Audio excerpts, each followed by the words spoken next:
como a Gladys disse, hoje é dia 25 de janeiro, né? São Paulo aí está fazendo aniversário, 472 anos. Tá velhinho, né? Ou não, né? Considerando algumas coisas. Ah, nós estamos falando esse ano sobre fortalecei-vos no Senhor e no seu forte poder.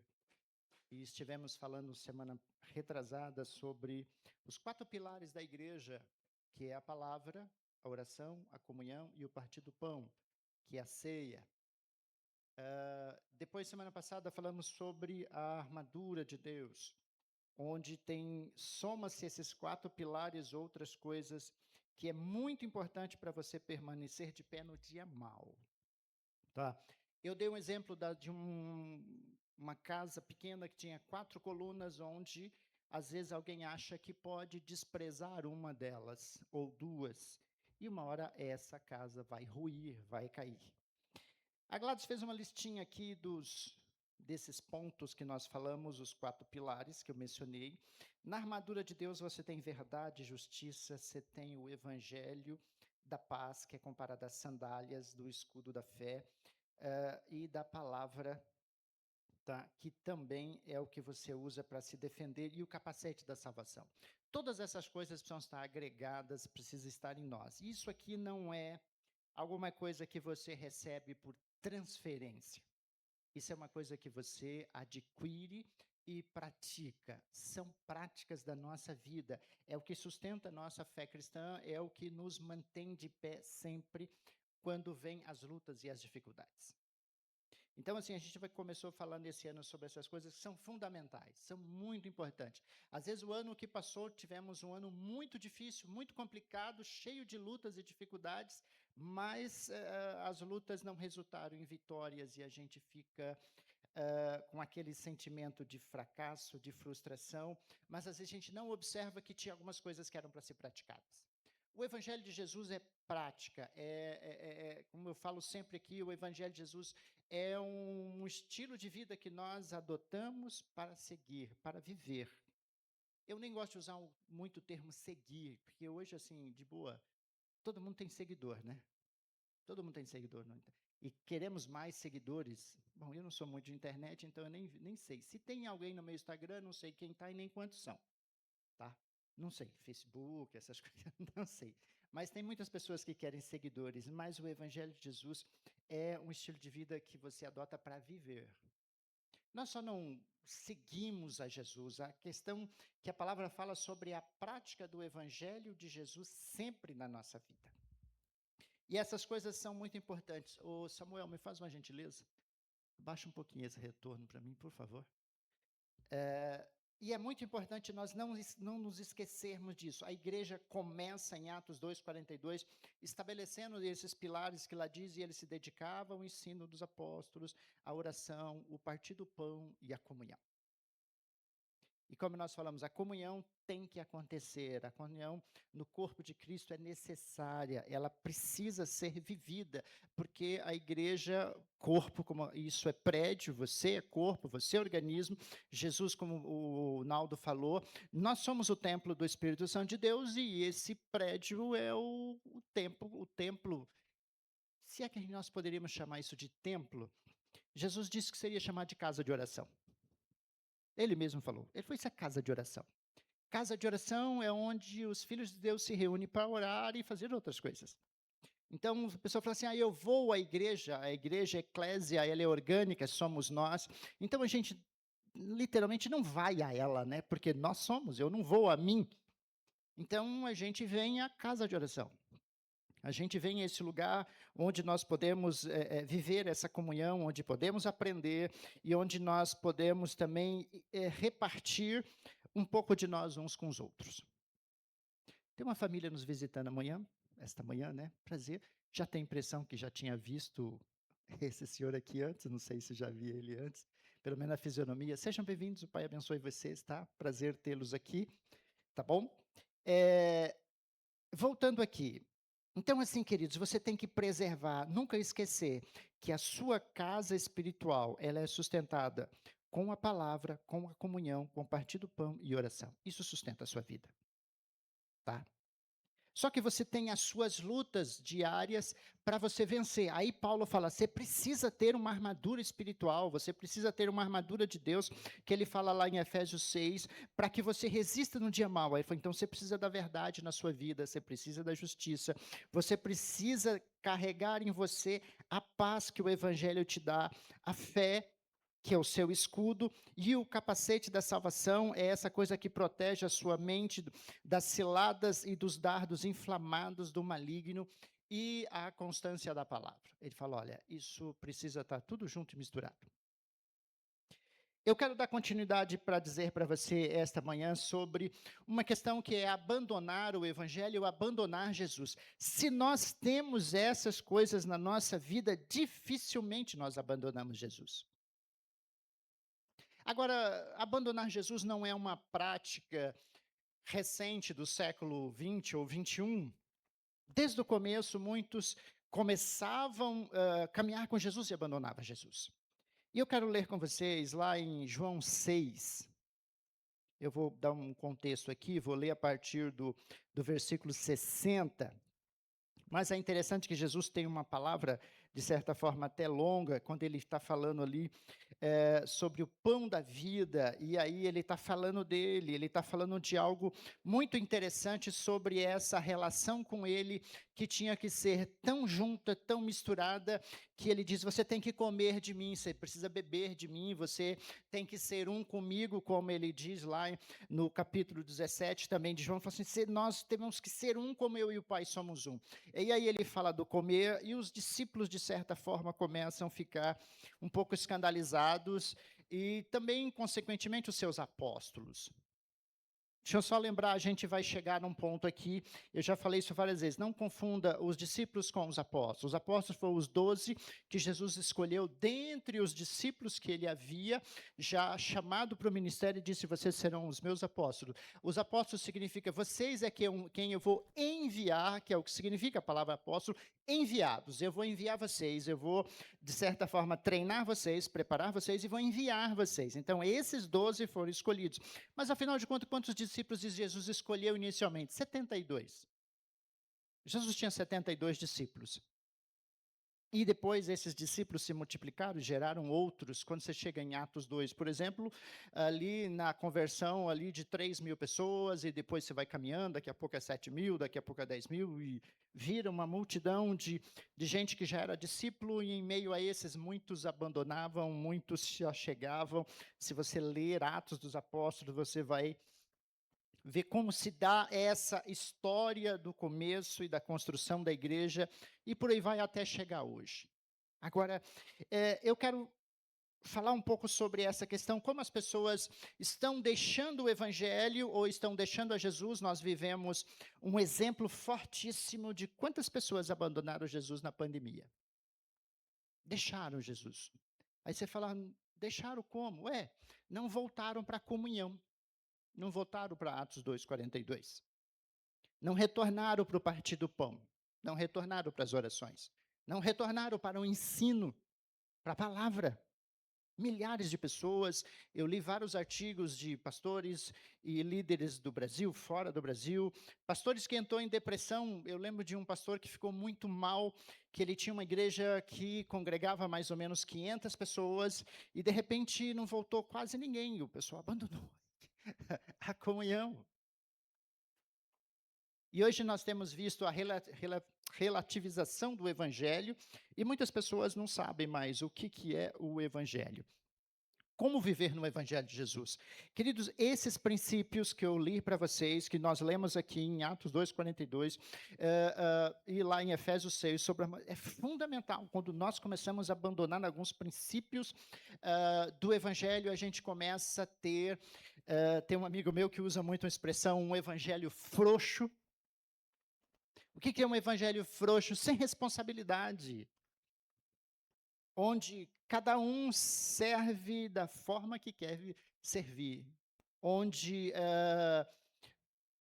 tem uma expressão que é usada muito, a ideia de ser liberal.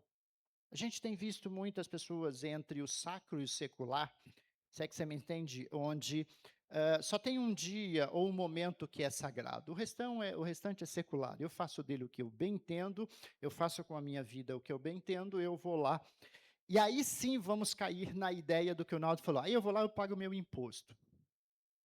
Pagar, às vezes, o imposto, pegando um gancho nessa palavra, às vezes, pagar o imposto, você se sente meio culpado quando você deixa de ir a um culto muitos domingos. E aí você começa a sentir culpa, porque aí você acha que está devendo, e aí você vai lá e vai àquele culto, dá uma oferta, ou vai no dia da ceia, e você toma a ceia e você fala, paguei. Paguei meu imposto, estou livre. Todo mundo já pagou IPVA esse ano, né? Ok? Não, não pagou. Primeiro tem que ter um carro para depois pagar IPVA, mas não tem problema. Paga assim mesmo, o governo não está preocupado se você tem carro ou não. O importante é pagar. Ué, você acha que o governo vai se importar se você entrar lá no site da Receita Federal e colocar o seu CPF e gerar uma guia de R$ 5.000 e pagar, sendo que o seu salário é 1.000 por mês? Você acha que o governo vai falar, não, você não pode fazer isso, besteira. A culpa, às vezes, é por causa dessa ideia de que eu estou devendo, eu tenho uma multa a pagar, como foi dito. Então, assim, essa relativização é o que eu costumo dizer sempre. Quando eu sigo Jesus como religião, eu sinto a culpa de pagar o imposto, de frequentar um culto ou tudo mais. Não é um estilo de vida. É compromisso, aliás, assim, é imposto onde eu acredito que, se eu não pagar, eu não vou para o céu. Se eu não for a um culto, se eu não fizer isso, se eu não fizer aquilo, como se a nossa salvação não foi comprada pela graça de Deus. Então, precisamos tomar cuidado com isso.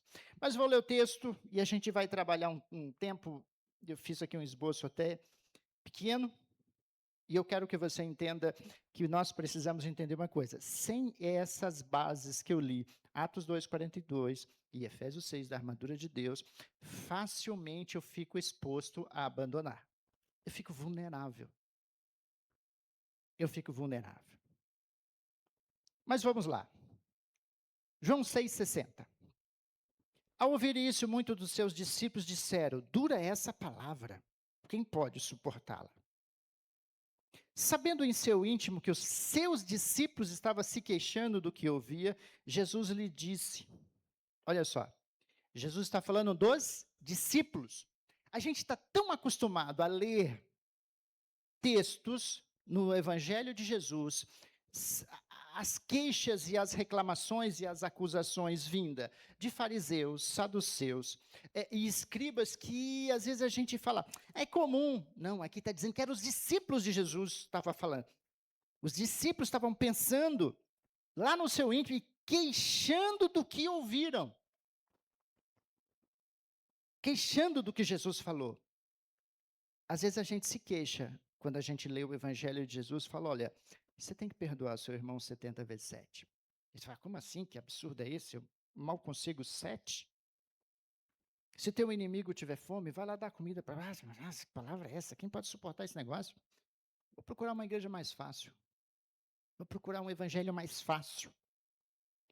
61, vou repetir. Sabendo em seu íntimo que os seus discípulos estavam se queixando do que ouviram, Jesus disse, 2 pontos, isso os escandaliza? Ele faz uma pergunta. Ficaram escandalizados com a palavra?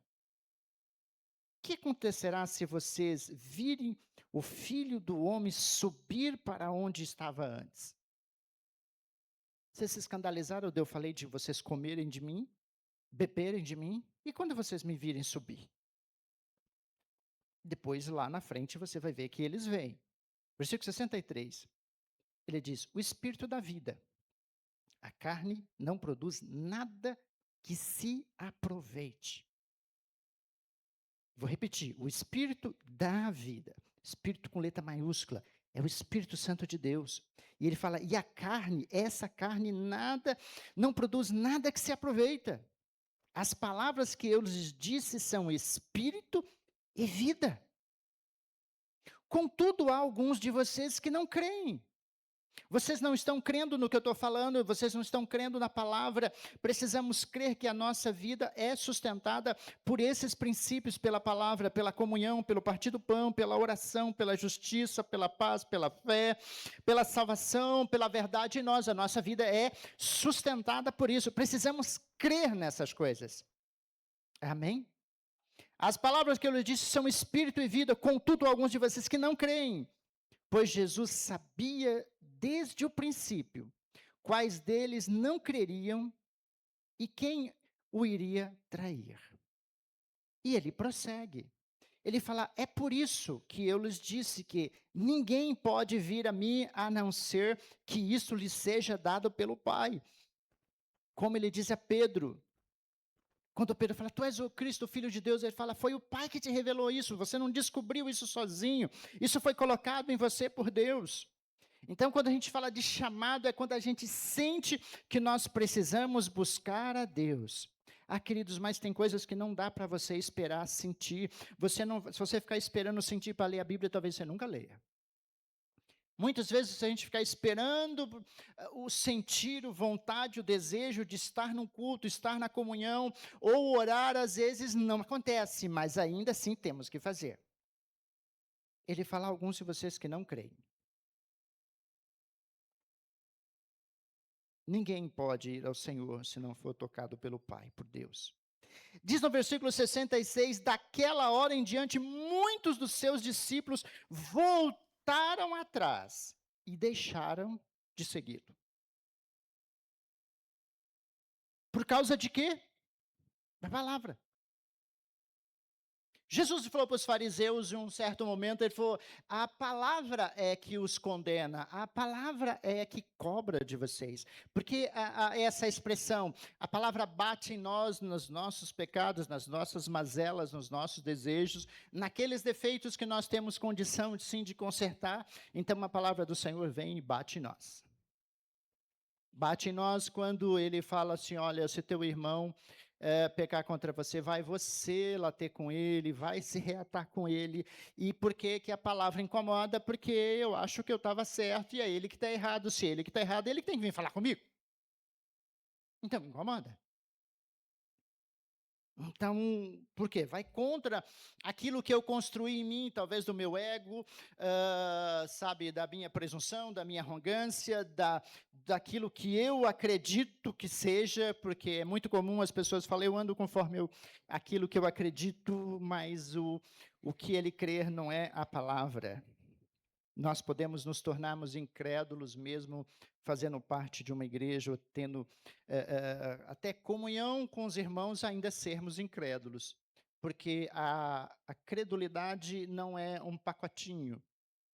Eu creio em uma coisa, mas não creio em outra. Creio em uma coisa, mas não creio em outra. E aí eu vou particionando isso, e aí acabo construindo o meu pseudo-evangelho. Aí é que complica. Mas muitos dos discípulos dizem que eles voltaram atrás e deixaram Jesus. Deixaram. As pessoas deixam Jesus é por causa da palavra. Porque a palavra, ela de Jesus, a palavra de Jesus, ela pode dizer que ela é dura. Alguém falou, não, mas Jesus não tem uma palavra dura. Eu vejo Jesus como alguém extremamente radical.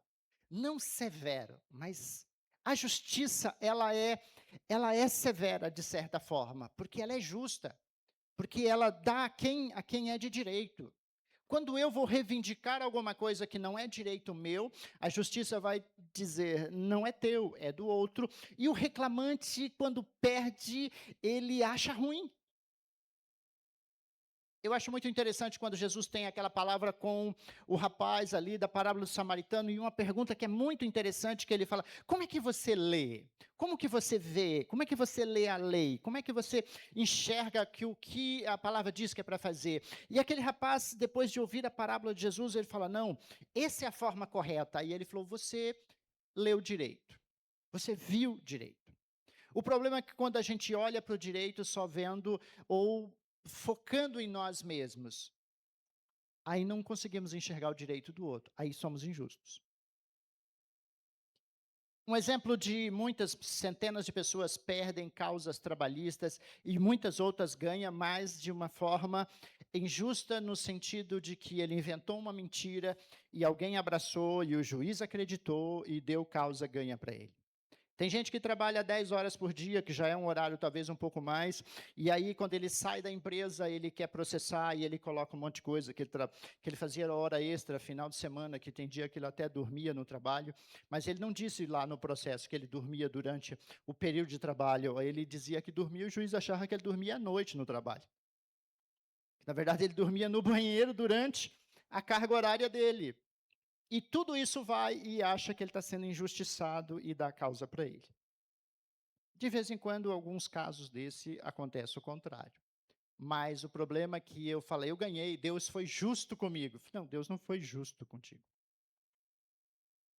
Alguém interpretou e aceitou o que foi dito, não significa que era correto, que era justo. Eu só estou dando esse exemplo para você entender. Quando a palavra de Deus começa a bater na gente e incomoda, e o Espírito Santo faz a gente entender aquilo que é errado e aquilo que é certo, a gente sabe discernir muito bem e dar ao outro o que é do outro. Às vezes é muito difícil fazer algo por alguém quando alguém não quer receber. E aí você fala, não, mas eu quero fazer mesmo assim, porque é certo, porque é justo. Deixa eu continuar aqui. Daquela hora em diante, muitos dos seus discípulos voltaram atrás e deixaram de segui-lo. Tivemos isso na pandemia, muitos. Versículo 67. Jesus pergunta aos 12. Aí que eu quero que você perceba. Os discípulos foram embora, os 12 ficaram. Os 12 ficaram. Vocês também não querem ir? Jesus pergunta a eles. Os 60 foram embora. Foram embora. Provavelmente voltaram depois. Não temos essa referência, mas claramente, eles foram embora. É o que está escrito. Jesus pergunta, vocês não vão embora também não? E Simão, o Pedro, respondeu, Senhor, para quem iremos? Tu tens as palavras de vida eterna. Nós cremos e sabemos que és o Santo de Deus. Nós cremos e sabemos que és o Santo de Deus. E Jesus respondeu, não fui eu que os escolhi, os 12? Todavia, um de vocês, aí tem uma referência de adversário, o diabo, ele se referia a Judas, aí tem um parênteses abaixo explicando essa menção. Porque é interessante, entre os 12, Jesus escolhe 12. Jesus, entenda uma coisa, quando Jesus escolheu os discípulos, está em Marcos, diz que ele desce do monte e que ele estava orando, e dentre os seus discípulos ele tira os 12, isso deixa claro que já havia os 62, mas eu já falei isso, ele escolhe 12 pessoas com perfis diferentes e nenhum deles era perfeito. Nenhum deles era perfeito. Todos tinham as suas imperfeições, todos tinham que ser lapidados, que tinham que ser tratados, mas ainda assim ele escolheu. E foi esses 12 que ele separou, que falou, não, a gente não vai embora não. Eu posso ser um desses 12, eu tenho os meus defeitos, as minhas falhas, mas eu preciso ter certeza de uma coisa, ainda assim o Senhor me escolheu, mesmo com meus defeitos, eu tenho que me submeter a esse processo de lapidação, eu ainda tenho que estar enquadrado nesses itens, praticando esses pilares que nós lemos em Atos 2 e também em Efésios 6 sobre a armadura, porque todos nós estamos sujeitos a todas as coisas.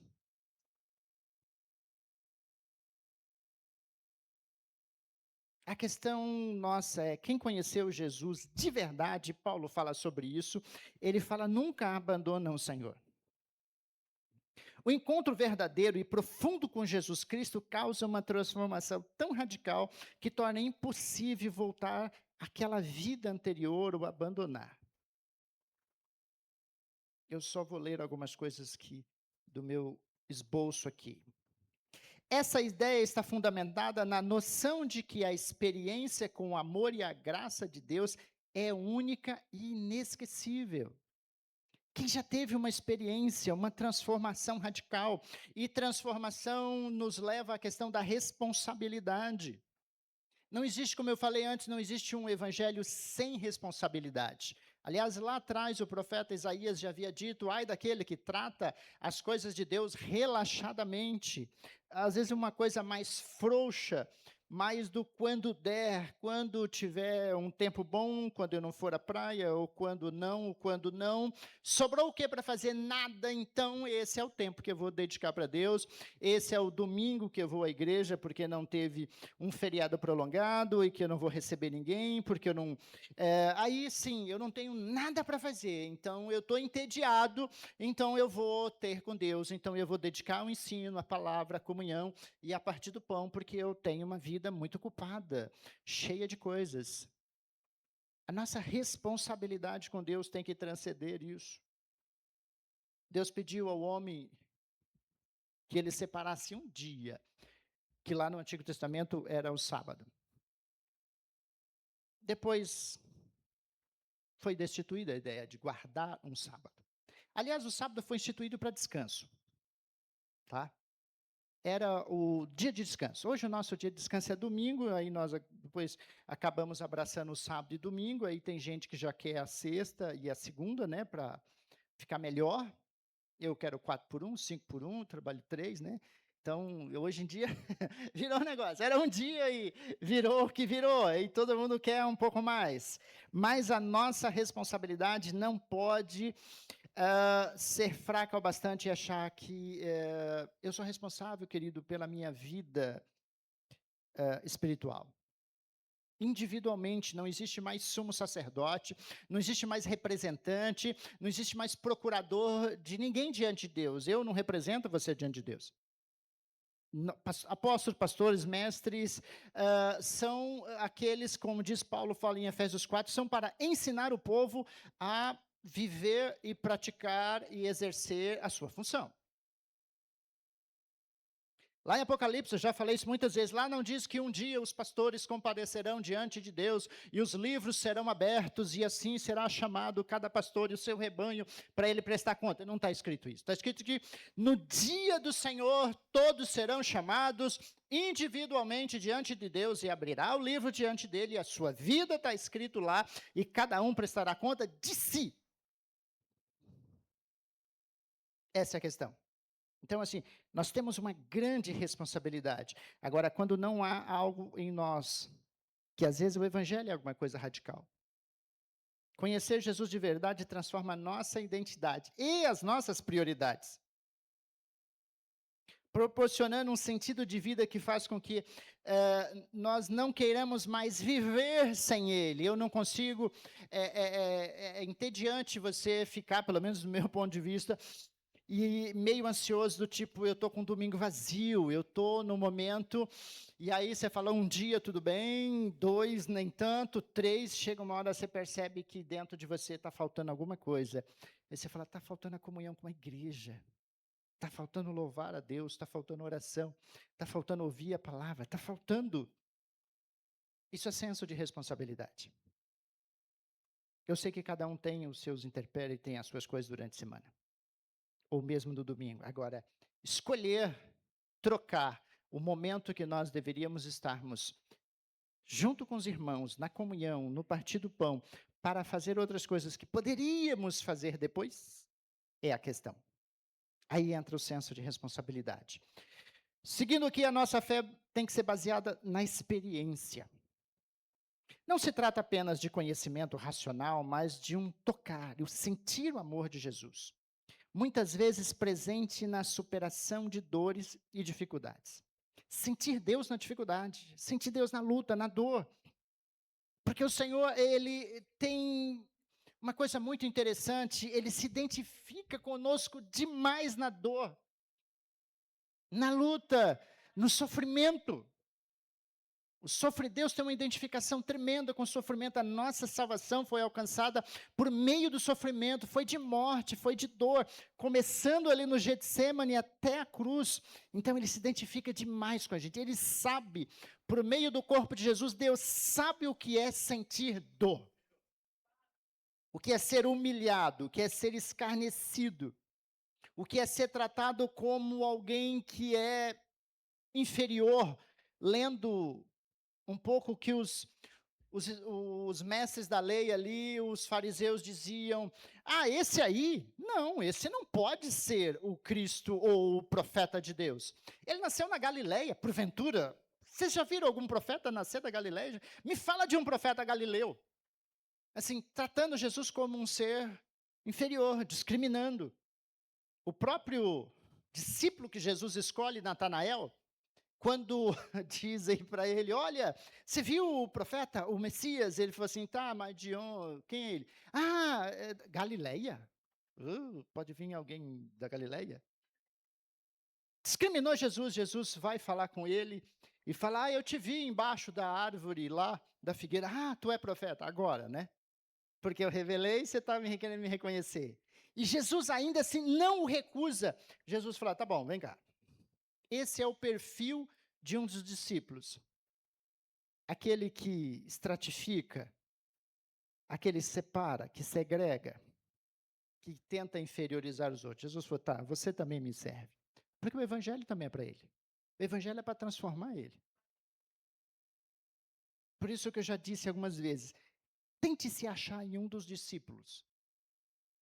E não fique escandalizado se você se achar em Judas Iscariotes, ou em Pedro, ou em Judas o Zelote, ou em Natanael, ou em Felipe, ou em Tomé. Mas é importante quando você fala: me achei. Eu sou um perfil semelhante ao de Tomé. Então você vai saber o que você precisa tratar na sua vida. Você fala: Tomé era cético. Tomé só acreditava no que via. Então faltava fé nele, faltava isso. Então, se eu me identifico com Tomé, é porque eu sou assim. Então eu já sei o que eu tenho que tratar em mim. Eu sei quais são os meus defeitos, as minhas falhas. Eu sei ainda em que eu preciso crescer. A nossa fé tem que ser baseada em experiência. Vamos ter experiência com Deus. Vamos ter experiência. O exemplo de João, que diz que João frequentemente era citado como exemplo, como discípulo que permanecia ao lado de Jesus e foi até a cruz, demonstrando uma dedicação total e não abandono. Termina o ministério humano de Jesus na cruz, olhando para baixo, vendo João e Maria, ele sofrendo em dores e ainda com um coração fantástico que nós nunca conseguimos mensurar, o grande amor de Deus, o cuidado de Jesus por a mulher que o gerou. E ele olha para João e disse: João, eis aí a tua mãe.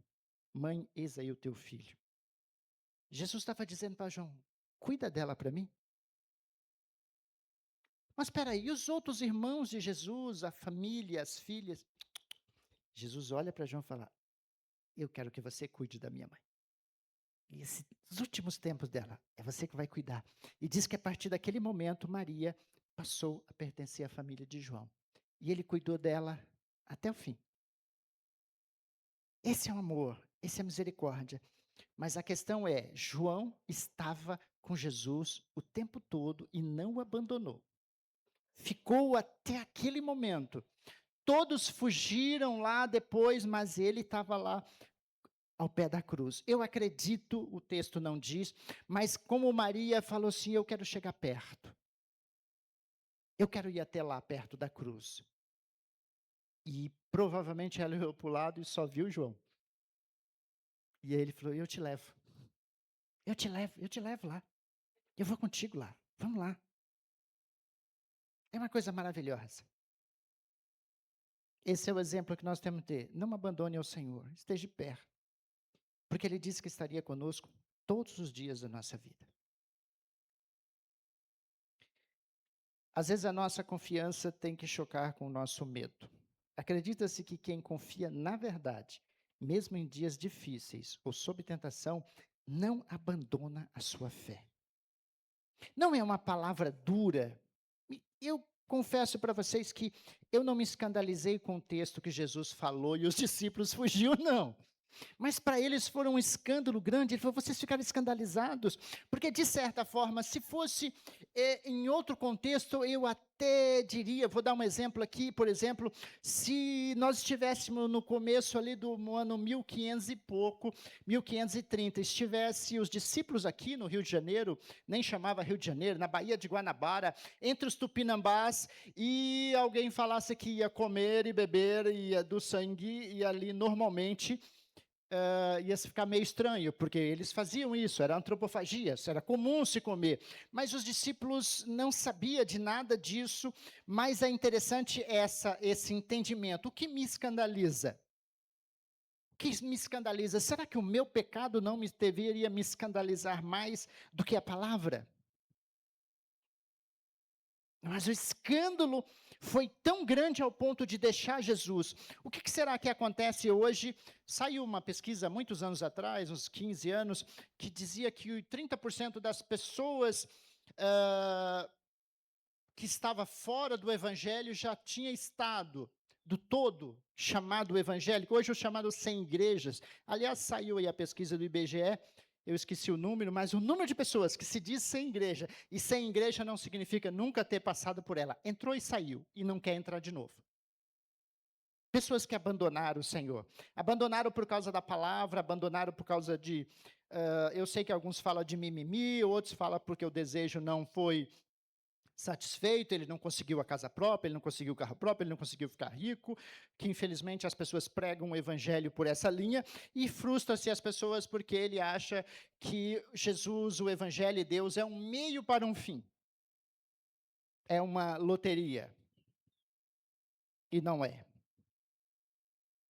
Quem confia na verdade, mesmo em dias difíceis de tentação, não abandona a fé, pois reconhece a presença constante de Deus. A questão é, por que não acontece? Porque Atos 2:42, que o ensino, a comunhão, o partir do pão, tende esses 4 elementos, e também a oração faz com que ele permaneça junto com a armadura de Deus. É isso que faz com que ele não abandone o evangelho. Agora, se ele estar no evangelho como um meio para um fim, só por uma questão emocional, todas essas coisas Deus pode tratar, mas não pode ser esse o objetivo final. Porque não adianta, querido, quando alguém compra uma carta de consórcio e é contemplado e paga, ele simplesmente larga aquele consórcio, ele não fica ligado a ele. E as pessoas querem usar Deus da mesma forma. Eu consegui o que eu queria, para que eu preciso de Deus? Esse é um problema mais grave. E as pessoas abandonam e aderem facilmente. Tem mais gente abandonando do que entrando. Aliás, a gente sempre fala que igreja evangélica tem mais mulher do que homem, né? Saiu uma pesquisa recente que diz que está mudando. Tem mais mulheres saindo do evangelho. E tem mais homens entrando do que mulheres. Eu não quero que isso inverta, eu quero que isso fique equilibrado. E fique mais equilibrado. Hoje faltou bastante gente aqui, mas tem domingo que eu olho aqui que eu falo, gente, cadê os homens dessa igreja? Você conta, para cada 15 mulheres tem 2 homens. Está muito desproporcional, né, Samuel? Mas é interessante saber essa pesquisa, eu passei para a Gladys esses dias, e é interessante esse movimento. Por que as mulheres estão largando, estão deixando? E nós estamos falando de abandonar. O que está acontecendo? Não importa o que aconteça, mesmo em momentos difíceis, não podemos abandonar a nossa fé. Mas você tem que ter a armadura de Deus, querido. Você tem que se fortalecer na fé e no poder de Deus, e principalmente na palavra. Para terminar, essa afirmação também sugere que se alguém abandona a fé, talvez nunca tenha tido um encontro profundo e pessoal com a essência de Jesus, vivendo muitas vezes uma religiosidade superficial ou baseada em circunstâncias. Quem sai da igreja por causa de pessoas, nunca entrou lá por causa de Jesus. Essa é a minha última frase. Quem sai da igreja, e eu não estou falando de sair, estou falando de sair da comunhão, do corpo, não querer estar mais com gente que confessa Jesus, que presta culto a Deus. Não é lugar, é corpo. relacionamento. Quem sai da igreja por causa de gente, de pessoas, nunca entrou lá por causa de Jesus. Gente, tem milhares de pessoas nesses quase 50 anos aí que eu estou em igreja, entra às vezes por causa de Jesus. Poucas entra por causa de circunstância. Ou está desempregado, ou está doente, ou o filho está viciado, ou quer alguma coisa, ou está faltando alguma coisa. Mas Jesus não é o foco. Não que isso seja errado, mas quando a pessoa ela fica no evangelho ou na igreja, no corpo, só para alcançar o que quer, ela não tem uma experiência com Deus. Ela simplesmente abandona. Você pode se colocar em pé, por favor? Eu estou encerrando. O meu último exemplo, eu quero falar do casamento para nós orarmos. Quando uma mulher se casa com um homem por causa do dinheiro dele, não por amor. Quando o dinheiro dele acaba, ela vai embora. E vice-versa. A questão é o motivo. Por que que eu quero? Tem uma outra coisa que as pessoas querem. As pessoas não querem ir para o inferno, ele quer ir para o céu. Então, Jesus é apenas o passaporte. Ele não é o centro. O seu evangelho, a palavra, sabe? Não tem como nós termos comunhão com Deus sem termos comunhão com o corpo. Não tem. Eu sei, queridos, que nós temos uma luta muito grande, ou a gente é chato, ou o outro é chato, tem um montão de coisa, a gente precisa ser lapidado em muita coisa. O egoísmo, o narcisismo doido, exacerbado por causa das redes sociais, dessas coisas todas, todo mundo quer ser aprovado, todo mundo quer like, todo mundo quer ser bajulado. Está muito complicado. A gente se tornou muito exigente. Ah, essa pessoa não é do jeito que eu quero, mas talvez eu também não sou do jeito que ela quer, e aí? Nós não conseguimos mais tolerar um ao outro. O mais importante que a gente tem que entender, eu não posso abandonar o evangelho, senão piora.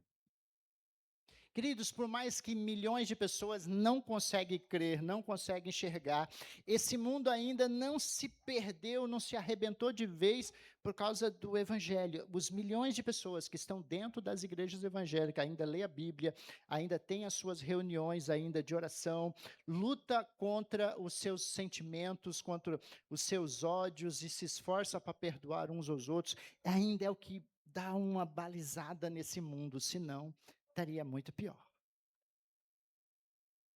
Ainda é o evangelho de Jesus.